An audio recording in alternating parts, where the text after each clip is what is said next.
എല്ലാവർക്കും സുഖല്ലേ? Welcome to Sajana's kitchen. Guest വരുമ്പോൾ ഒന്ന് സ്റ്റാർ ആവാൻ പറ്റിയ ഒരു കിടിലൻ സ്നാക്കിൻ്റെ റെസിപ്പിയുമായാണ് ഇന്ന് ഞാൻ വന്നിരിക്കുന്നത്. Peri peri chicken croquettes. ഇതൊരു റോക്കൻ സ്റ്റൈലുള്ള സ്നാക്കാണിത്. നല്ല ടേസ്റ്റിയാണ്, ഈസി ആയിട്ട് ഉണ്ടാക്കിയെടുക്കാനും പറ്റും. അപ്പോൾ ഒന്ന് കണ്ടു നോക്കിയാലോ. അതിനു മുമ്പ് നിങ്ങൾ ആദ്യമായിട്ടാണ് ഈ ചാനൽ കാണുന്നെങ്കിൽ പ്ലീസ് ഒന്ന് സബ്സ്ക്രൈബ് ചെയ്ത് സപ്പോർട്ട് ചെയ്യണേ. കൂടെ കുഞ്ഞു ബെല്ലൈക്കൺ ഒന്ന് ക്ലിക്ക് ചെയ്യുമ്പോൾ ഓൾ എന്ന ഓപ്ഷൻ തന്നെ ക്ലിക്ക് ചെയ്യണേ. എങ്കിലേ ഞാൻ ഇടുന്ന പുതിയ വീഡിയോസിൻ്റെ നോട്ടിഫിക്കേഷൻ നിങ്ങൾക്ക് കൃത്യമായിട്ട് കിട്ടുള്ളൂ. ഇതിനു വേണ്ടി ഞാനിവിടെ ഒരു കുക്കറിലോട്ടേക്ക് 2 മീഡിയം സൈസ് വരുന്ന 2 ഉരുളക്കിഴങ്ങ് എടുത്തിട്ടുണ്ട്.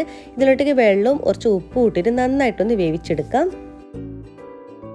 വേവിച്ച് വെച്ചിട്ടുള്ള നമ്മൾ ഉരുളക്കിഴങ്ങ് അതിൻ്റെ തൊലിയൊക്കെ കളഞ്ഞിട്ട് കട്ടകളൊന്നും ഇല്ലാതെ നന്നായിട്ടൊന്ന് ഉടച്ചെടുക്കണം. ഇനി ഇതിലേക്ക് 1 ടേബിൾ സ്പൂണോളം ചില്ലി ഫ്ലേക്സ് ചേർത്ത് കൊടുക്കാം. ആവശ്യത്തിനുള്ള ഉപ്പ് ചേർത്ത് കൊടുക്കാം. 1/2 ടീസ്പൂൺ ചാട്ട് മസാല ചേർത്ത് കൊടുക്കാം. പിന്നെ കുറച്ച് ഫ്രഷ് ആയിട്ടുള്ള മല്ലിയില ചേർത്ത് കൊടുക്കാം. ഇതിന് പകരം നിങ്ങൾക്ക് സ്പ്രിംഗ് ഓണിയൻ കയ്യിലുണ്ടെങ്കിൽ അതും ചേർത്ത് കൊടുക്കാം. 1 ടേബിൾ സ്പൂണോളം വിനാഗിരി ചേർത്ത് കൊടുക്കാം. 1/2 ടീസ്പൂൺ ഒറിഗാനോ ചേർത്ത് കൊടുക്കാം. എന്നിട്ട് എല്ലാം കൂടി നന്നായിട്ടൊന്ന് മിക്സാക്കി കൊടുക്കുക. നമ്മൾ ചേർത്തിട്ടുള്ള ഈ ഒരു മസാലപ്പൊടികളും നമ്മളെ പൊട്ടറ്റോയും എല്ലാം കൂടി നന്നായിട്ടൊന്ന് മിക്സായിട്ട് യോജിച്ച് വരണം. അതുവരെ നന്നായിട്ടൊന്ന് മിക്സാക്കി കൊടുക്കുക. ഇപ്പോൾ ഇവിടെ നല്ലവണ്ണം തന്നെ മിക്സായിട്ട് വന്നിട്ടുണ്ട്. ഇതുപോലെ നല്ലവണ്ണം തന്നെ ഒന്ന് മിക്സാക്കി കൊടുക്കുക. നന്നായിട്ട് ഇവിടെ മിക്സാക്കി എടുത്തിട്ടുണ്ട്. നമുക്കിത് അടച്ച് വെച്ചിട്ട് സൈഡിലോട്ടേക്ക് മാറ്റി വെക്കാം. ഇനി ഇതിന് വേണ്ടിയിട്ടുള്ള മസാല റെഡിയാക്കാം. പാനിലോട്ടേക്ക് ഇത്തിരി ഓയിൽ ഒഴിച്ചു കൊടുക്കുക. ഓയിൽ നല്ലവണ്ണം തന്നെ ചൂടാകുമ്പോൾ ഇതിലോട്ടേക്ക് 1 മീഡിയം സൈസ് വരുന്ന സവാള ചെറുതായിട്ട് കൊത്തി അരിഞ്ഞതാണിത്. അത് ഇതിലോട്ടേക്ക് ചേർത്ത് കൊടുക്കാം. എന്നിട്ട് നന്നായിട്ടൊന്ന് വഴറ്റി കൊടുക്കുക. ഇതിലേക്ക് ആവശ്യമായിട്ടുള്ള കുറച്ച് ഉപ്പ് കൂടി ചേർത്ത് കൊടുക്കാം. എന്നിട്ട് വീണ്ടും ഒന്ന് നന്നായിട്ടൊന്ന് വഴറ്റി കൊടുക്കുക. നമ്മുടെ സവാളക്ക് നന്നായിട്ട് തന്നെ വഴന്ന് കിട്ടണം. അതുവരെ നന്നായിട്ടൊന്ന് വഴറ്റി കൊടുക്കുക. സവാള ഇവിടെ ഏകദേശം നന്നായിട്ട് തന്നെ വാടി വന്നിട്ടുണ്ട്. ഇനി ഇതിലോട്ടേക്ക് 1 ടേബിൾ സ്പൂണോളം ഇഞ്ചി വെളുത്തുള്ളി ചതച്ചതും അതുപോലെ തന്നെ 2 പച്ചമുളക് ചെറുതായിട്ട് അരിഞ്ഞതും കൂടി ചേർത്ത് കൊടുത്തിട്ടുണ്ട്. എന്നിട്ട് വീണ്ടും ഒന്ന് നന്നായിട്ടൊന്ന് വഴറ്റി കൊടുക്കുക.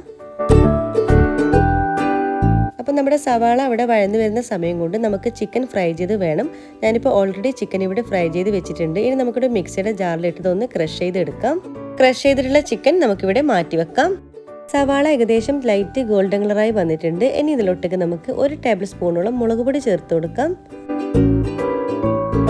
1/2 ടീസ്പൂൺ ചാട്ട് മസാല ചേർത്ത് കൊടുക്കാം. 1/2 ടീസ്പൂൺ ഒറിഗാനോ ചേർത്ത് കൊടുക്കാം. എന്നിട്ട് എല്ലാം കൂടി നന്നായിട്ടൊന്ന് മിക്സാക്കി കൊടുക്കുക. നമ്മൾ ആ ഒരു പൊടികളുടെ ഒരു പച്ചമണം മാറുന്നവരെ നല്ലവണ്ണം തന്നെ ഒന്ന് വഴറ്റി കൊടുക്കുക. ഏകദേശം 1-2 മിനിറ്റോളം നന്നായിട്ട് തന്നെ വഴറ്റി കൊടുക്കുക. ഇപ്പോൾ കണ്ടില്ലേ, നമ്മുടെ പൊടികളൊക്കെ നന്നായിട്ട് തന്നെ വഴന്ന് വന്നിട്ടുണ്ട്. ഇനി ഇതിലോട്ടേക്ക് നമ്മൾ ക്രഷ് ചെയ്ത് വെച്ചിട്ട് നമ്മുടെ ചിക്കൻ ചേർത്ത് കൊടുക്കാം. ചിക്കനും ചേർത്തിട്ട് നന്നായിട്ടൊന്ന് മിക്സാക്കി കൊടുക്കുക. നമ്മുടെ ഒരു മസാലയും ചിക്കനും കൂടി നന്നായിട്ട് തന്നെ കമ്പൈൻ ചെയ്ത് വരണം. അതുവരെ നല്ലവണ്ണം തന്നെ ഒന്ന് യോജിപ്പിച്ചെടുക്കുക. ഇതുപോലെ 1-2 സെക്കൻഡോളം നന്നായിട്ട് തന്നെ ഇവിടെ മിക്സാക്കി കൊടുക്കുക. ഇപ്പോൾ കണ്ടില്ലേ, നന്നായിട്ട് തന്നെ യോജിച്ച് വന്നിട്ടുണ്ട്. അപ്പോൾ ഇതിവിടെ റെഡി ആയിട്ടുണ്ട്. നമുക്ക് സ്റ്റൗ ഓഫ് ചെയ്യാം. ഇനി ഈ ചിക്കൻ മസാല നമ്മൾ ആദ്യം മാറ്റി വെച്ചിട്ടുള്ള നമ്മുടെ പൊട്ടറ്റോ മിക്സിലോട്ടേക്ക് ഇട്ട് കൊടുക്കാം. അപ്പോൾ നമുക്ക് ഇത് മുഴുവനായിട്ടും ഇതിലോട്ടേക്ക് ഇട്ട് കൊടുക്കാം. എന്നിട്ട് നന്നായിട്ടൊന്ന് മിക്സാക്കി കൊടുക്കുക. ഫോർക്കോ സ്പൂണോ ഉപയോഗിച്ചിട്ട് നന്നായിട്ടൊന്ന് മിക്സാക്കി കൊടുക്കുക. അല്ലെങ്കിൽ കൈകൊണ്ട് തന്നെ മിക്സാക്കി കൊടുത്താലും മതി. അപ്പോൾ ഇതുവരെ നല്ലവണ്ണം തന്നെ യോജിച്ച് വരണം. അതുവരെ നല്ലവണ്ണം തന്നെ ഒന്ന് മിക്സാക്കി കൊടുക്കുക. ഇനി ഇതിലോട്ടേക്ക് 1 കപ്പോളം നമുക്ക് ചീസ് ചേർത്ത് കൊടുക്കുക. ഞാനിപ്പോൾ മൊസറല്ല ചീസാണ് ചേർത്ത് കൊടുക്കുന്നത്. ഇതിന് പകരം നിങ്ങൾക്ക് ചെഡാർ ചീസും ഇട്ട് കൊടുക്കാം. ചീസും കൂടി ചേർത്തിട്ട് വീണ്ടും ഒന്ന് നന്നായിട്ടൊന്ന് മിക്സാക്കി കൊടുക്കണം. നമ്മുടെ ചീസും നമ്മുടെ മിക്സും കൂടി നല്ലവണ്ണം തന്നെ യോജിച്ച് വരണം. ഇനി നമുക്കിതെങ്ങനെ സെറ്റ് ചെയ്യുന്നത് നോക്കാം.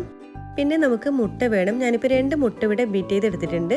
പിന്നെ കുറച്ച് മൈദ വേണം. അതുപോലെ തന്നെ കുറച്ച് ബ്രെഡ് ക്രംസ് വേണം. ഇനി നമുക്ക് നമ്മുടെ തയ്യാറാക്കിയുള്ള നമ്മുടെ മസാലയിൽ നിന്നും കുറച്ചെടുക്കുക. ഏകദേശം ഒരു ബോളിൻ്റെ ഷേപ്പാക്കിയിട്ട് എടുക്കുക. എന്നിട്ട് കൈവച്ചിട്ട് നന്നായിട്ട് ഇതുപോലെ ഒന്ന് ഉരുട്ടി കൊടുക്കണം. അതിനുശേഷം നമുക്കൊന്ന് ഷേപ്പ് ചെയ്തെടുക്കുക. ഒരു ക്രോക്കറ്റ്സിൻ്റെ ഷേപ്പാക്കിയിട്ട് എടുക്കാം. കൈവച്ചിട്ട് നന്നായിട്ടൊന്ന് ഇതുപോലൊന്ന് പരത്തി കൊടുത്താൽ മാത്രം മതി. കണ്ടില്ല, ഈ ഒരു ഷേപ്പാണ് നമുക്ക് വേണ്ടത്. അതിനുശേഷം നമുക്ക് മൈദയിലൊന്ന് ഡസ്റ്റ് ചെയ്ത് കൊടുക്കാം. അതിനുശേഷം നമുക്ക് മുട്ടയിലൊന്ന് നന്നായിട്ടൊന്ന് ഡിപ്പ് ചെയ്ത് കൊടുക്കാം. ഇനി നമുക്ക് ലാസ്റ്റ് ഫൈനലായിട്ട് ബ്രെഡ് ക്രംസിലിട്ടൊന്ന് കോട്ട് ചെയ്തെടുക്കാം. അപ്പോൾ ഇതിൻ്റെ എല്ലാ ഭാഗത്തോട്ടേക്കൊന്ന് ബ്രെഡ് ക്രംസ് ഒന്ന് കവർ ചെയ്ത നിലയിൽ നന്നായിട്ടൊന്ന് കോട്ട് ചെയ്തെടുക്കാം. അപ്പോൾ നമ്മുടെ ഒരു ചിക്കൻ ക്രോക്കറ്റ്സ് ഇവിടെ റെഡി ആയിട്ടുണ്ട്. ഇതുപോലെ ബാക്കിയെല്ലാം തന്നെ നമുക്ക് ചെയ്തെടുക്കാം.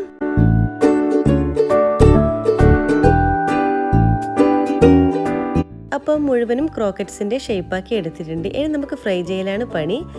ഒരു പാൻ വെക്കാം, അതിലോട്ടേക്ക് നമുക്ക് ഓയിൽ ഒഴിച്ച് കൊടുക്കുക. ഓയിൽ നല്ലവണ്ണം തന്നെ ചൂടാകുമ്പോൾ ഇതിലോട്ടേക്ക് തയ്യാറാക്കിയുള്ള ഓരോന്നും വെച്ച് കൊടുക്കുക. എന്നിട്ട് തിരിച്ചിട്ട് കൊടുക്കുക. എല്ലാ ഭാഗവും ലൈറ്റ് ഗോൾഡൻ കളർ ആവണം, അതുവരെ ഇതുപോലെ തിരിച്ചിട്ട് കൊടുക്കണം. നല്ല അടിപൊളി ടേസ്റ്റാണ് കേട്ടോ. ഗസ്റ്റൊക്കെ വരുമ്പോൾ നമുക്ക് സ്റ്റാറാവാൻ പറ്റിയ ഒരു അടിപൊളി സ്നാക്കാണ്. കിഡ്സിനൊക്കെ എന്തായാലും ഇഷ്ടമാവും. അപ്പോൾ എല്ലാവരും ഒന്ന് മസ്റ്റായിട്ടൊന്ന് ട്രൈ ചെയ്ത് നോക്കണം കേട്ടോ. ശരിക്കും ഒരു വെറൈറ്റി സ്നാക്ക് തന്നെയാണിത്.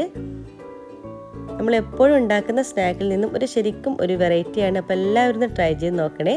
അപ്പോൾ ഇത് ഏകദേശം ഇവിടെ റെഡി ആയിട്ടുണ്ട്. നമുക്കിനി പ്ലേറ്റിലോട്ടേക്ക് മാറ്റി കൊടുക്കാം. എണ്ണ കുടിക്കുന്ന ഒരു പ്രശ്നം അങ്ങനത്തെ കാര്യങ്ങളൊന്നും ഇതിനുണ്ടാവില്ല. കണ്ടില്ലേ? അപ്പോൾ നമുക്ക് ടിഷ്യൂ പേപ്പറിലോട്ട് ഇട്ട് കൊടുക്കാം. ഇതുപോലെ ബാക്കിയെല്ലാം തന്നെ നമുക്ക് ഫ്രൈ ചെയ്തെടുക്കാം.